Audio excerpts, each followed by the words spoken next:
Dan untuk mengetahui bagaimana perkembangan dari okupansi penumpang kereta api pada libur Natal dan Tahun Baru, kita sudah terhubung bersama dengan Vice President Public Relations PT Kereta Api Indonesia, Anne Purba.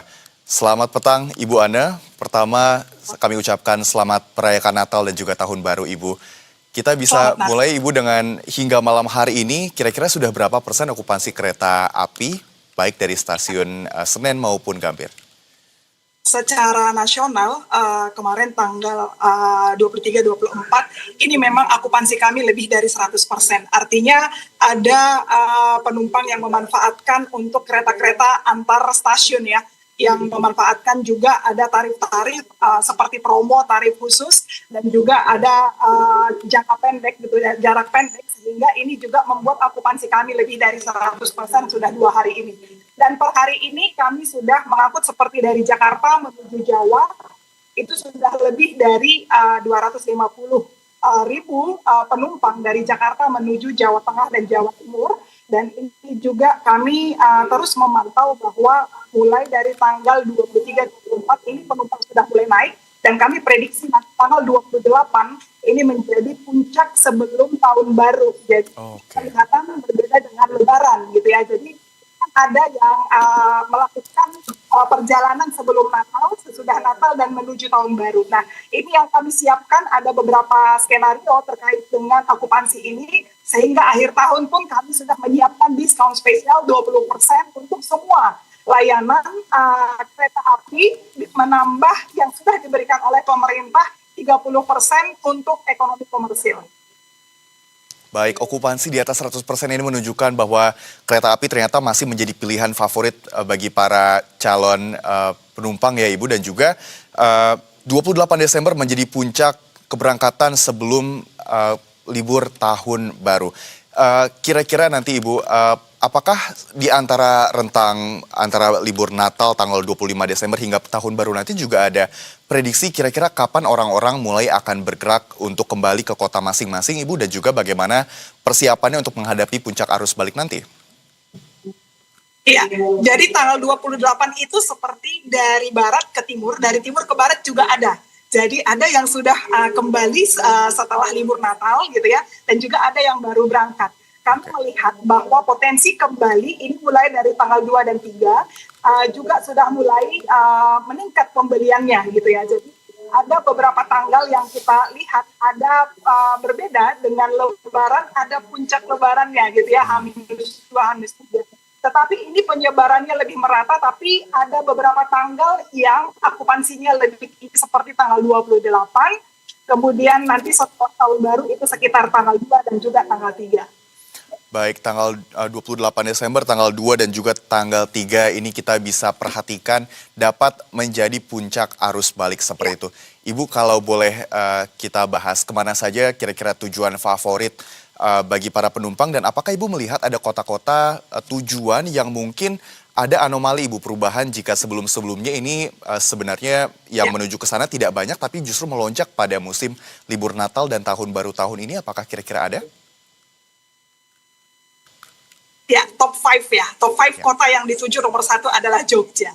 Jogja ini hampir akupansi kereta kita itu sudah hampir semuanya habis gitu ya, Jogja. Kemudian Solo, disusul oleh Pasar Turi, Surabaya, kemudian juga Semarang. Dan kita melihat juga banyak memanfaatkan perjalanan sekitar Bandung ya, karena ada perjalanan menuju Garut gitu ya. Jadi ini jangka pendek PP dalam 1 hari gitu. Jadi ini adalah perubahan liburan yang dilakukan oleh masyarakat gitu ya, karena sudah banyak berbagai alternatif seperti kereta cepat dan juga dibanding dengan kereta jarak jauh, dan ada yang menikmati panoramik sampai ke Garut. Jadi ini yang baru kita lihat bahwa penumpang kita memang untuk relasi paling tinggi itu adalah Jogja, kemudian Solo, Semarang, Pasar Turi, kemudian Bandung.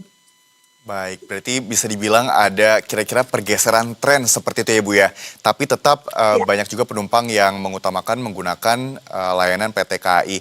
Ibu, lantas bagaimana antisipasi KAI menghadapi lonjakan yang kita ketahui tengah terjadi? Kalau kita lihat tadi di informasi sebelumnya dari rekan kami yang berada di stasiun Pasar Senen, Ibu, terdapat pelonjakan penumpang yang pastinya juga mereka datang dan pergi ini menggunakan transportasi mobil. Apakah kira-kira ada pengaturan khusus untuk parkir di stasiun-stasiun yang ada di PT KAI selama musim libur Nataru ini? Ya, jadi sebelum kita melihat layanan di stasiun, bahwa pada saat ini kita menambah perjalanan 54 perjalanan per hari untuk mengantisipasi kepadatan. Kemudian kami juga melakukan sosialisasi, kami sudah melakukan naik dan turun penumpang itu di stasiun-stasiun yang tidak harus ke Pasar Senen, tetapi juga Jatinegara, Bekasi, dan juga Cikarang. Jadi ini adalah alternatif-alternatif untuk mengantisipasi kepadatan jalan, juga kepadatan di seperti stasiun Pasar Senen dan stasiun Gambir. Dan kita melihat bahwa penumpang sudah memilih alternatif paling besar itu di stasiun Bekasi, karena ini terkoneksi dengan kereta KRL yang bisa dimanfaatkan untuk mengurangi kemacetan. Dan kami juga melakukan koordinasi dengan Dishub dan kepolisian untuk mengatur flow yang ada di Pasar Senen, karena ini juga ada beberapa kegiatan masyarakat yang merayakan Natal pada 2 hari terakhir, sehingga flow-nya memang cukup padat. Dan kami sudah memberhentikan beberapa kereta yang bisa diakses lewat aplikasi kami, baik di stasiun Jatinegara, Bekasi, dan juga Cikarang. Baik, Ibu Ana, kalau tadi Ibu bilang bahwa memang tujuan-tujuan favorit bagi para penumpang ini kan berada di kawasan Pulau Jawa. Kalau kita ketahui juga BMKG ini mengatakan bahwa masyarakat di Pulau Jawa perlu untuk mengantisipasi cuaca ekstrim yang mungkin dapat mengganggu perjalanan kereta api. Kira-kira apakah ada skenario khusus yang sudah disiapkan oleh PT KAI, Ibu?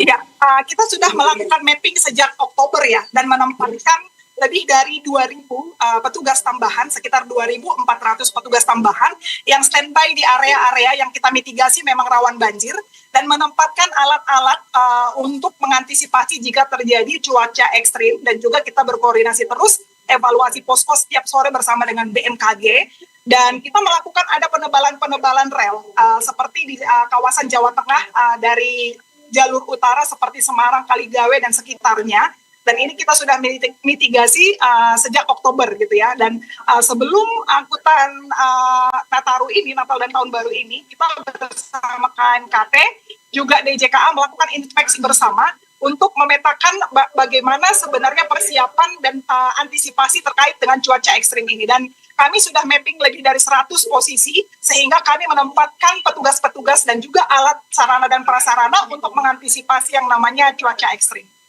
Baik, Ibu Ana, lantas apakah Ibu kira-kira ada pesan bagi masyarakat para calon penumpang kereta yang masih akan melakukan perjalanan hingga awal tahun depan, Ibu? Ya, kepada masyarakat yang masih ingin menikmati libur Natal dan Tahun Baru, masih ada diskon 30% yang disiapkan oleh pemerintah, juga kami tambah dari KAI untuk 20% untuk semua layanan kereta api. Bisa dilakukan pengecekan secara real time melalui aplikasi Akses by KAI ataupun website. Dan kami siap melayani informasi dan juga layanan 24 jam di 021121. Kami juga menghimbau kepada masyarakat yang sudah mendapatkan tiket untuk merencanakan perjalanan lebih awal ke stasiun, karena ada beberapa kegiatan masyarakat di sekitar stasiun.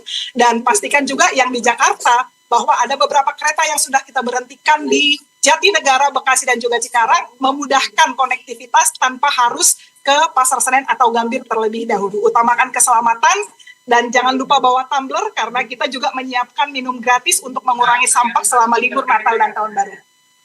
Baik, terima kasih Ibu Ana Purba, Vice President Public Relations PT KAI Indonesia. Ibu, selamat melanjutkan aktivitas dan selamat merayakan Hari Natal sekali lagi. Terima kasih, Ibu. Terima kasih. Ya pemirsa, kami masih akan kembali dengan breaking news berita 1 usai jeda yang satu ini.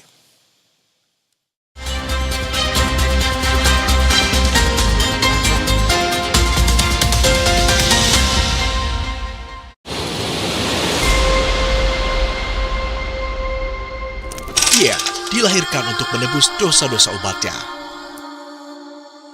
Dia mengalami penderitaan dan jalan yang bergejolak. Dialah sang raja bagi kaumnya. Dan kematiannya menjadi mukjizat yang dapat disaksikan langsung. Saksikan The Savior hanya di PTV dan Berita 1.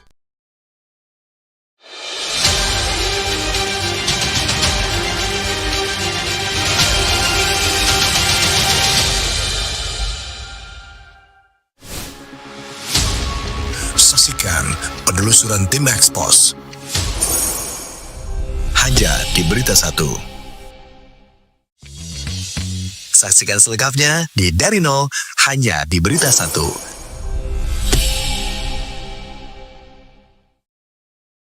Pemirsa, banjir bandang yang melanda Kabupaten Aceh Utara, Aceh menyebabkan ratusan rumah Karena hanya kereta kita, Kak. Sampai mulai nih, Kak. Dan memang masyarakat masih sangat-sangat bergantung dari bantuan-bantuan logistik ataupun bantuan makanan. Ini menjadi lokasi darurat bagi warga ya dari daerah Aceh masih terisolir. Mereka adalah warga dari Aceh Tengah, Bener Meriah, di situ ada juga Takengon yang sebelum terjadinya bencana banjir besar melanda Aceh sekitar 1 minggu yang lalu, mereka sudah keluar Aceh Tengah. Saat ini saya sedang di perahu untuk menyeberang dari Kabupaten Biren menuju ke Aceh Utara.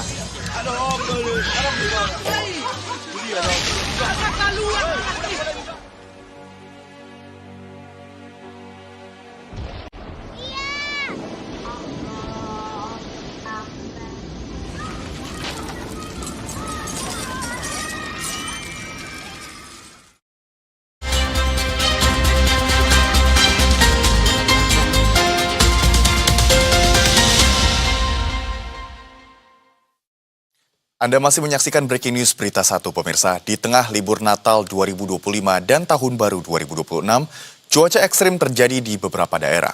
Banjir bandang menerjang wilayah Kecamatan Sumber, Kabupaten Cirebon, Jawa Barat, dan menyebabkan sebuah gudang makanan milik supermarket rusak parah.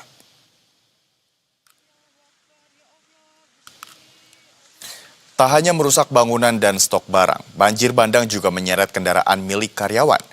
Sebanyak 19 unit sepeda motor dilaporkan hilang tersapu arus dan 4 diantaranya ditemukan dalam kondisi hancur. Pasca kejadian, personil TNI dan Polri bersama karyawan supermarket diterjunkan ke lokasi untuk melakukan pembersihan area gudang. Lumpur setebal lebih dari 10 cm tampak mengendap hampir di seluruh bagian gudang, menyulitkan proses evakuasi dan penyelamatan barang. Banjir bandang terjadi akibat meluapnya Sungai Rajadana setelah menerima kiriman air dari wilayah hulu Kabupaten Kuningan. Derasnya arus membuat sebagian besar barang di dalam gudang tidak dapat diselamatkan dan hanyut terbawa banjir.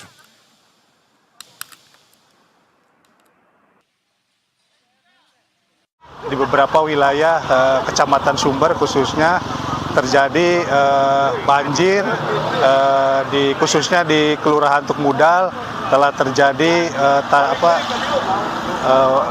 luapan air, tanggul jebol sehingga mengakibatkan beberapa kendaraan sepeda motor khususnya hanyut terbawa banjir. Oleh karena itu kami bersama dengan teman-teman Polpincan dan para lurah hari ini sigap untuk melaksanakan giat membersihkan sisa-sisa banjir seperti itu. Apa sepeda motor apa saja, Pak? Sementara bahan-bahan dari gudang Surya ya seperti makanan-makanan itu terbawa hanyut sehingga memang belum diketahui berapa taksiran kerugian. Sebelumnya, hujan deras yang mengguyur Kabupaten Cirebon sejak Senin sore menyebabkan Sungai Cipagere meluap. Akibatnya banjir merendam pemukiman warga hingga Selasa malam di tengah libur Natal dan Tahun Baru 2026.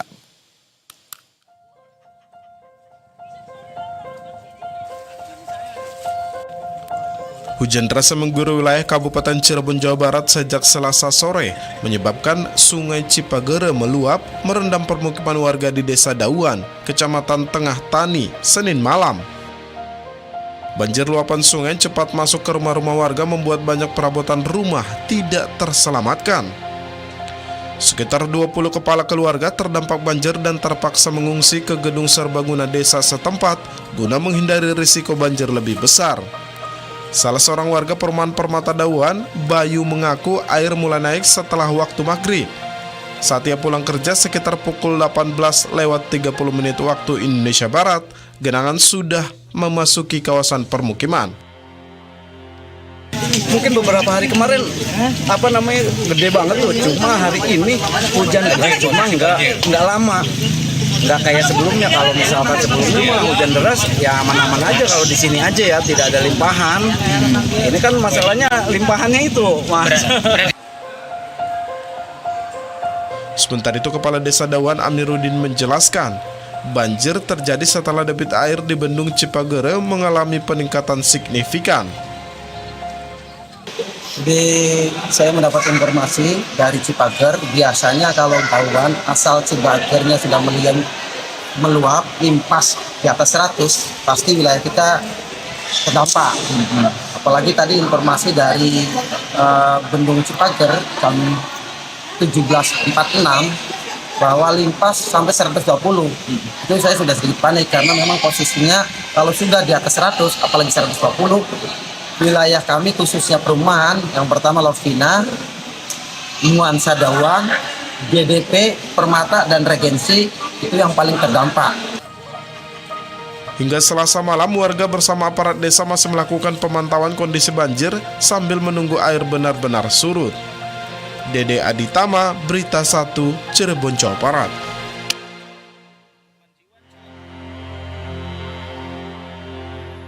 Pemerintah menyiapkan seluruh aspek pelayanan di periode libur Natal dan Tahun Baru, baik pada perjalanan masyarakat di arus mudik maupun arus balik, pelaksanaan ibadah, dan lokasi wisata. Hal penting lainnya adalah menyiapkan langkah antisipasi terhadap potensi cuaca ekstrim.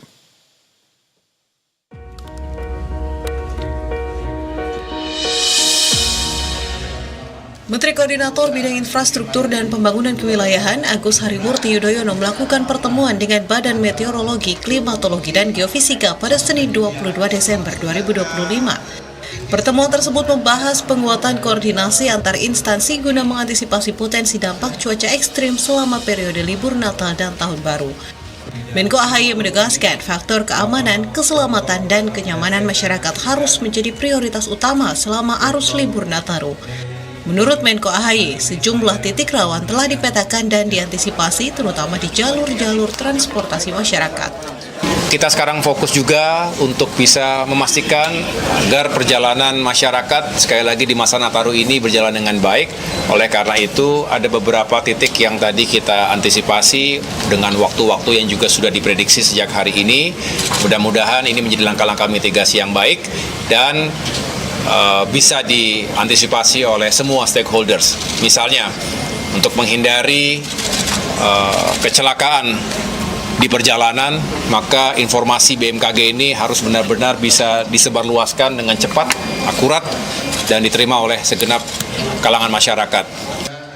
Sementara Kepala BMKG Teguh Faisal Fatani mengungkapkan wilayah Pulau Jawa, Bali, dan Nusa Tenggara perlu mendapat perhatian khusus karena bulan Januari merupakan puncak musim hujan di daerah-daerah tersebut. Untuk daerah yang perlu kita waspadai untuk Nataru ini adalah di Pulau Jawa tentunya, Bali, Nusa Tenggara, karena bulan Januari adalah puncak musim hujan bagi daerah-daerah tersebut. Tadi kita sudah berkunjung juga ke Pelabuhan Merak. Untuk Selat Sunda relatif masih dalam kondisi waspada, artinya masih aman, kondusif untuk Nataru ini. Juga satu lagi kami akan mengecek untuk yang Banyuwangi ke Gilimanuk, itu akan kami cek juga. Sebelumnya saat meninjau Pelabuhan Merak, Cilegon, Banten pada Senin 22 Desember, Menteri Koordinator Bidang Pembangunan Manusia dan Kebudayaan Pratikno menyatakan pentingnya upaya mitigasi terhadap dampak cuaca ekstrim pada periode libur Nataru. Terlebih Indonesia tengah menghadapi musim hujan dengan intens.